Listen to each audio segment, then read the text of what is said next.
Hi, my name is Rachael Tutwiler Fortune. I serve as the president of the Jacksonville Public Education Fund. We're an independent, local nonprofit that helps to close the opportunity gap for low-income students and students of color in Jacksonville. I am so excited to be here with Read USA today to participate in this outstanding project. Today we're going to read What is Given from the Heart by Patrick C. McKissick and April Harrison. And I am so excited to read this book. It's about how genuine love and care conquers all. It was a rough few months for Mama and me. We were already poor, but we got poorer last April when Daddy went to sleep on the front porch and never woke up. Mama cried and cried because Daddy didn't have a suit to be buried in.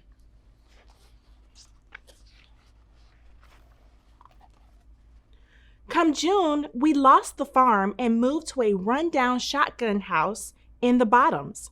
On Friday the 13th, it rained frogs, everything flooded, and Smitty, my dog, disappeared. Misery loves company, Mama said, shaking her head as she swept water out the back door. I hugged her up close the way I always did when she was sad or I was scared. Long as we have our health and strength, we are blessed, James Otis, Mama said, trying to sound brave, but things didn't get any better.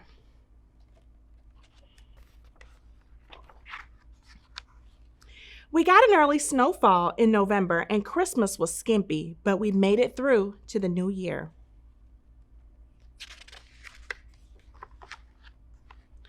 Before I realized it, February was upon us, with Valentine's Day just 2 weeks away. One Sunday, Reverend Dennis made an announcement during services. Just as we always do, we'll be delivering love boxes to needy folks in our community, he said. Irene Temple and her little girl have lost everything in a fire. We must add them to our list. Next week, bring whatever you think might be useful to them. Remember, what is given from the heart reaches the heart. James Otis, we need to help out, Mama said on a cold walk home. I came back with, how we gonna do that, Mama?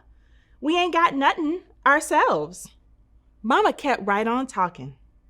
Sister Bunch told me the daughter's name is Sarah. She's 7, 2 years younger than you. You can find a little bit of something for her, don't you think? I wasn't convinced. What do I have that a little girl would want? Now, Mama said. Remember what Reverend Dennis said, what is given from the heart reaches the heart.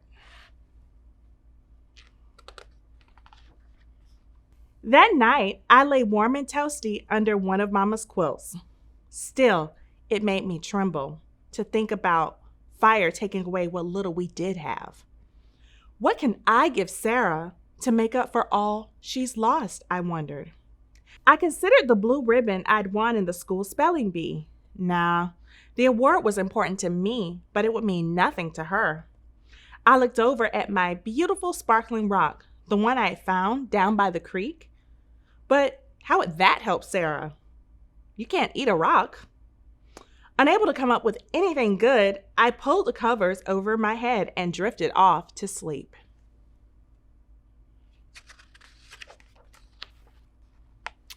Come morning, I found Mama in the kitchen busy sewing. I know if we had a fire, I would miss my aprons, Mama explained. So I've decided to make Mrs. Temple one. But Mama, you're using your white tablecloth, the only nice thing you have. James Otis, I'm stitching with a loving heart. My hope is that this apron will give as much joy to Mrs. Temple that the tablecloth has given to me.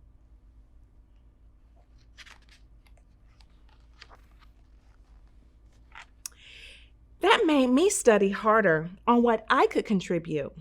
Maybe Sarah would like something to play with, like my whistle from Dexter Benson's birthday party. But my spit was all over it. What about my crayons? I drew so many pictures with them, even though the black, pink, and blue were missing. No way. I couldn't give her used crayons. I couldn't give her my pencil that was a nub. and not much of an eraser left either. As time flew toward Valentine's Day, I fretted more and more. I considered giving Sarah a puzzle. It didn't bother me that two pieces were missing, but it might bother her. That wouldn't do. Not even with a bow on it. And neither would a capeless Superman Halloween costume. Then I remembered my book, Things That Roll.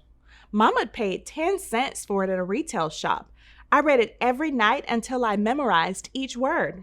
And then I drew pictures of all the stuff that rolled. Sarah might enjoy my book, I thought, but maybe she didn't like trucks and marbles and such. Still, it got me thinking. I gathered my crayons, my pencil, and some paper and got busy.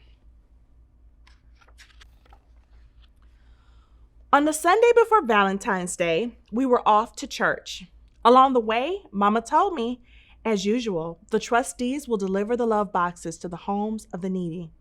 But Reverend Dennis has invited the Temples to receive theirs at Olive Chapel so they can meet the congregation.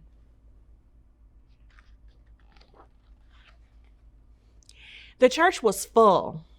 Mama beamed as she carefully placed the apron in the box. When we presented the Temples with their love box filled with all kinds of clothing, food, tools, and toys, Mrs. Temple was overcome with emotion. The congregation shouted, "Amen." Even so, Sarah seemed sad and afraid. She clung to her mama's arm and hid her face. I walked over to where they were standing. "Hi, Sarah," I said, sounding cheery-like. "My name is James Otis, and I'm pleased to meet you." "Same to you," she answered, looking at her feet.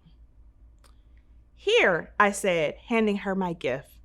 I wrote it, drew the pictures, and put it together by myself, just for you.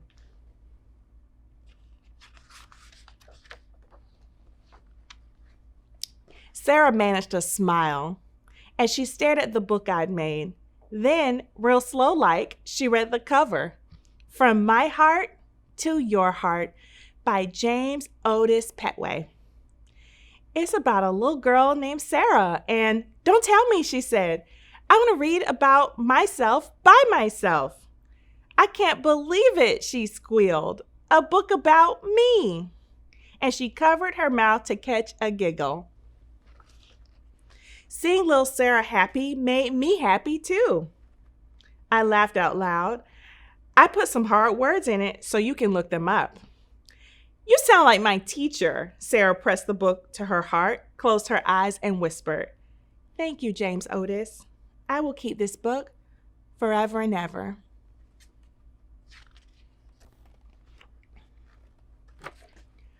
Walking home, Mama held my hand. "The Temples looked very grateful," she said. "I think we reached their hearts," I said. Mama nodded. "I'm proud of you, James Otis." "How come?" I asked. "'Cause you're you."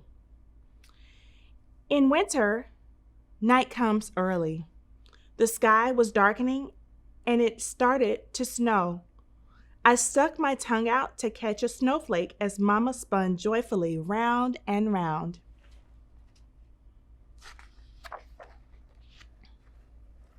Suddenly, Mama stopped. "Look, there's something on our porch," she said. I rushed ahead, and there it was. A love box had been delivered to us.